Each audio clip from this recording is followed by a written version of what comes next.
Bakan Bey bir gazetecinin sorularını cevaplarken kariyer basamakları ile ilgili konuya da değinmiş oldu. O konuyu açıklarken de aslında biz sınav istemiyorduk mahiyetinde. Yani tam olarak bu şekilde belki olmayabilir ama sınav istemiyorduk ama sendikalar sınavın yapılmasını istediği gibi bir cümle kullandı. Bu anlama gelen ifadeler kullandı. Bu maalesef çok tuhaf karşılandı kamuoyu tarafından. Bakan Bey'in bu açıklaması sonrasında kimi kastettiği, hangi sendikayı kastettiği ile ilgili de açıklama yapmadığı için insanlar bir belirsizlik içine girmiş oldular. Dolayısıyla biz de Genel Başkanımız dün attığı tweetlerle birlikte eğer böyle bir sendika varsa çık bu sendikayı açıkla tarzında tweetler attı yani. Dolayısıyla Bakan Bey'in bu açıklamasını talihsiz bir açıklama olarak görüyoruz. Türkiye'nin en önemli bakanlıklardan birisini temsil eden bir kişinin böyle bir açıklamayı yapması gerçekten de bizi bir eğitimci olarak, bir sendikacı olarak çok üzmüştür. Kaldı ki sendikaların hiçbirisinin yani Eğitim Birsen başta olmak üzere hiçbir sendikanın sınavlar olsun gibi bir düşünce içerisine girmesini asla beklemiyoruz. Ki zaten biz sendika olarak böyle bir düşünce içerisinde asla değiliz. Yani sonuç itibariyle kariyer basamakları ne rekabet içeriyor, ne kimsenin başka birinin hakkına girmesini içeriyor.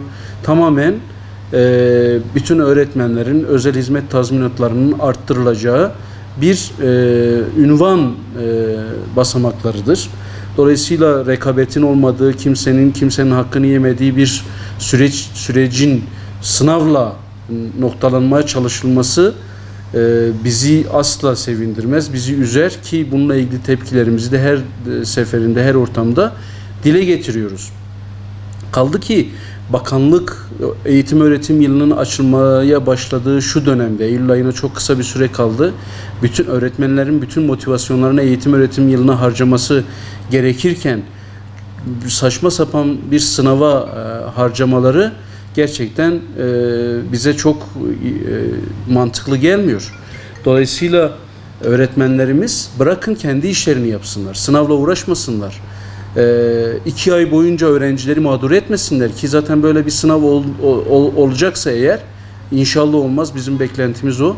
Eğer olacaksa öğretmenlerimiz demek ki 2 ay boyunca sınıfta bile ders çalışacaklar yani. Ki kaldı ki konulara bakıyorsunuz, yani bunun esprisini de hep yapıyorlar. 20 tane profesörün bakarak okuduğu konuları, bakın özellikle bunu özellikle belirtiyorum. 20 tane profesörün bakarak okuduğu, anlattığı demiyorum, okuduğu konuların öğretmenler tarafından tamamının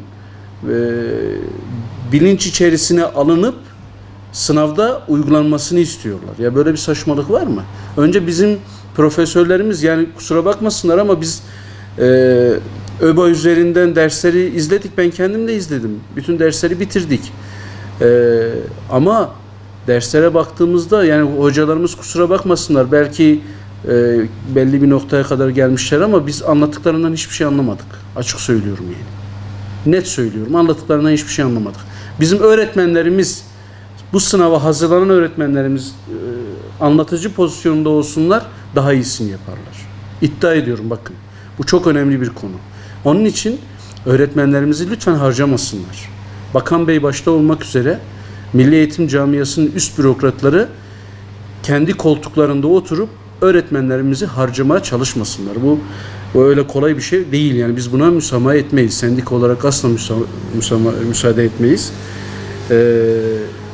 Diğer sendikaların da buna müsaade edeceğini sanmıyorum. Bakan Bey'e şunu da söylemek istiyorum. Yani madem sendikalar sınav istedi, madem sendikaların her istediğini siz yerine getiriyorsunuz, o zaman biz şu an sınavın kalkmasını istiyoruz. Sınavın kaldırılmasını istiyoruz. O zaman buyur Sayın Mahmut Özer buyursun. Bizim istediğimiz, şu an istediğimizi gerçekleştirsin. Madem sendikaların her dediğini yapıyor. Biz sınavın kaldırılmasını istiyoruz. Bakan Bey hemen çıksın, açıklama yapsın. Biz sendikaların dediğini yapıyoruz ve sınavları kaldırıyoruz desin.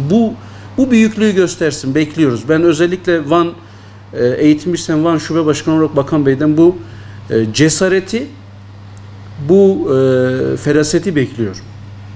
Özellikle de bunu da belirtmiş olayım. Çünkü kafa karıştırıcı, toplumu ayrıştırıcı açıklamalar hiç kimsenin işine yaramaz yani. Madem bir tane sendika açıklama yapmış, sınavı ya da sendikaların tamamı açıklama yapmış, çık açıkla. Hangi sendika açıklama yapmışsa açıkla o zaman bari. Ya konuşma ya da açık açık de ki şu sendika geldi bize dedi ki sınav yapılsın mutlaka. Kamuoyu bu anlamda gerçekten çok rahatsız. Yine yani demek ki biz Bakan Bey'le bu süreci konuşmasak yüksek lisans ve doktora yapan öğretmenlerimiz de demek ki sınava gireceklermiş yani. Yani o Bakan Bey'in açıklamaları o anlama geliyor. O zaman eğer yüksek lisans ve doktora yapmış olan öğrenciler de, öğretmen arkadaşlarımız da, özür dilerim, eğer sınava gireceklerse eyvah eyvah yani. Kaldı ki biz hiç kimsenin sınava girmesini istemiyoruz. Öğretmenlik mesleği itibar mesleğidir. Öğretmenlik mesleği vicdan mesleğidir. Öğretmenlik mesleği gönül mesleğidir. Siz gönlü, vicdanı, itibarı eğer üst düzeyde tutmak istiyorsanız o zaman öğretmene değeri vereceksiniz ve bu sınavı kaldıracaksınız. Bu sınavda kalacak olan öğretmenlere öğrencisi nasıl, hangi gözle bakacak? 40 puan, 50 puan, 60 puan alacak olan öğretmene veli hangi gözle bakacak? Peki o zaman yarın öbür gün geçememiş, sınavı geçememiş öğretmene veli öğrencisini vermek ister mi? Ya böyle saçma sapan şeylerle karşılaşacağız yani. Veli gelecek diyecek ki şu öğretmen uzman öğretmendir, bu sınavı geçemedi, ben öğrencimi şuradan alıp şuraya vermek istiyorum. Bu kaos olacak Türkiye'de ya. Yani bizim ilimizde bile bunun birçok örneğini göreceğiz yakında. Emin olun göreceğiz yani. Onun için çok geçmeden, daha zamanı da yaklaşmadan öğretmenleri rahatlatın.